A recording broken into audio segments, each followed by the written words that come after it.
అధికారులు ప్రభుత్వంలో భాగం, కానీ వాళ్ళే ప్రభుత్వమై అన్నీ నడిపిస్తే ఎలా ఉంటుంది? ఈ ఆలోచనే వచ్చిందట కొందరు అధికారులకు. పొలిటికల్ లీడర్లకు ఎన్నికల్లో ఫండింగ్ చేసి వాళ్ళు గెలిచి ఉన్నత పదవుల్లో ఉంటే తమ దందాలు నడుస్తాయని లెక్కలు వేసుకుంటున్నారట. ఇలా ప్రధాన పార్టీల్లోని గెలుపు గుర్రాలకు విరాళమిచ్చి గెలిచాక వారి అండతో రెచ్చిపోతున్నారట కొందరు ఆఫీసర్లు. అలా విద్యుత్ శాఖలో ఓ అధికారి ఎపిసోడ్ వెలుగులోకొచ్చింది.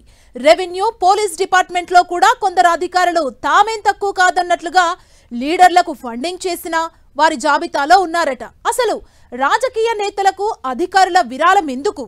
అసలు ఏంటి ఈ సరికొత్త వ్యాపారం?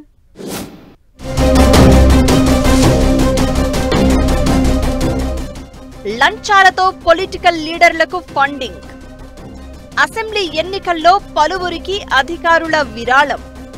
గెలిచాక తమకు అన్ని విధాలా సపోర్ట్ చేసేలా ఒప్పందం. విద్యుత్ శాఖ ఇంజనీర్ల పొలిటికల్ ఫండింగ్ పై చర్చ. రెవెన్యూ, పోలీస్ ఆఫీసర్లు కూడా విరాళాలు ఇచ్చినట్లు టాక్.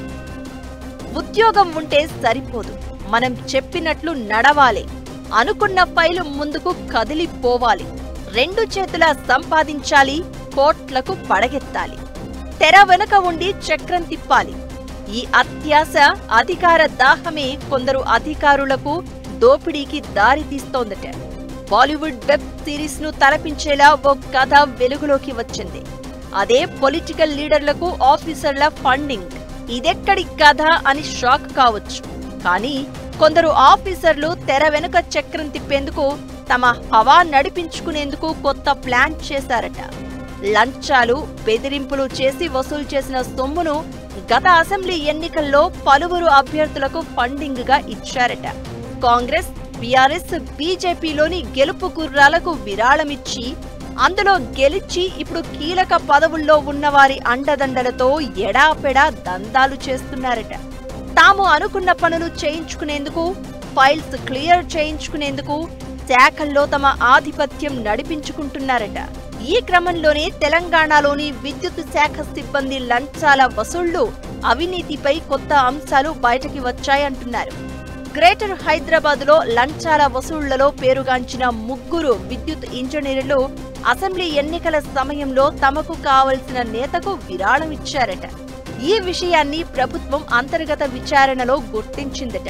ఒక ప్రధాన రాజకీయ పార్టీ అభ్యర్థికి ముగ్గురు ఇంజనీర్లు నేరుగా ₹1,00,00,000 విరాళం ఇచ్చినట్లు వార్తలు చక్కర్లు కొడుతున్నాయి. అసెంబ్లీ ఎన్నికలప్పుడు తమ పరిధిలోని పరిశ్రమలు, వ్యాపారుల నుంచి ఈ ముగ్గురు వసూలు చేసి ఎన్నికల ప్రచారం కోసం ఫండింగ్ చేశారట.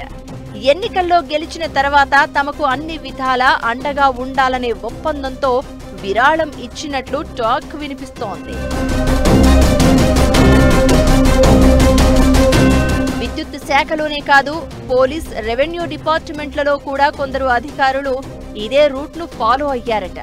కొందరు ఉన్నత పదవుల కోసం, మరికొందరు ఆస్తులు సంపాదించుకునేందుకు, ఇంకొందరు అధికార దర్పం కోసం రాజకీయ నేతలను ముందు పెట్టి వెనకుండి చక్రం తిప్పే ప్రయత్నం చేస్తున్నారట. ఇలా గత ఎన్నికల్లో పలువురు నేతలకు ఫండింగ్ చేస్తే అందులో కొందరు గెలిచి ఇప్పుడు ఉన్నత పదవుల్లో ఉన్నారట. అప్పుడు తమకు ఫండింగ్ చేసిన పలువురు అధికారులకు అన్ని రకాలుగా సహకరిస్తున్నారట పలువురు లీడర్లు. వాళ్లు అనుకున్న పనులు అయ్యేలా, కోరుకున్న పదవులు దక్కేలా ఆఫీసర్ల తరపున నేతలే ప్రభుత్వంలో చక్రం తిప్పుతున్నారట. అయితే లీడర్లకు విరాళమిచ్చేందుకు అధికారులు కింది స్థాయి సిబ్బంది దగ్గర చందాలు వసూలు చేసిన సంఘటనలు ఉన్నాయట. అలా పై ఆఫీసర్ల కిందున్న అధికారులు పలువురు ఏసీబీకి పట్టుబడడంతో లీడర్లకు ఫండింగ్ చేసిన విషయం వెలుగులోకి వచ్చింది అంటున్నారు. ఏసీబీకి చిక్కిన అధికారులకు క్లీన్ చీట్ వచ్చేలా కూడా లీడర్లకు విరాళాలు ఇచ్చిన ఆఫీసర్లు తెర వెనుక ప్రయత్నం చేస్తున్నారట. అందుకు కొందరు నేతల సహకారం ఉన్నట్లుగా ప్రభుత్వ వర్గాల్లో గుసగుసలు వినిపిస్తున్నాయి. ఏదైనా అసెంబ్లీ ఎన్నికల్లో అభ్యర్థులకు ఆఫీసర్ల ఫండింగ్ అనేది మాత్రం పెద్ద చర్చకు దారితీస్తోంది. రాజకీయ నేతలకు విరాళం ఇచ్చేంత స్థాయిలో అధికారులకు సంపాదన ఎలా వస్తుందన్న చర్చ జరుగుతోంది.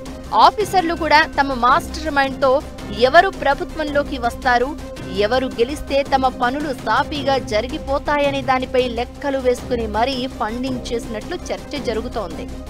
కొంతమంది రాష్ట్ర స్థాయిలో పేరున్న ఉన్నతాధికారులు కూడా గత అసెంబ్లీ ఎన్నికల్లో అభ్యర్థులకు ఫండింగ్ చేశారట.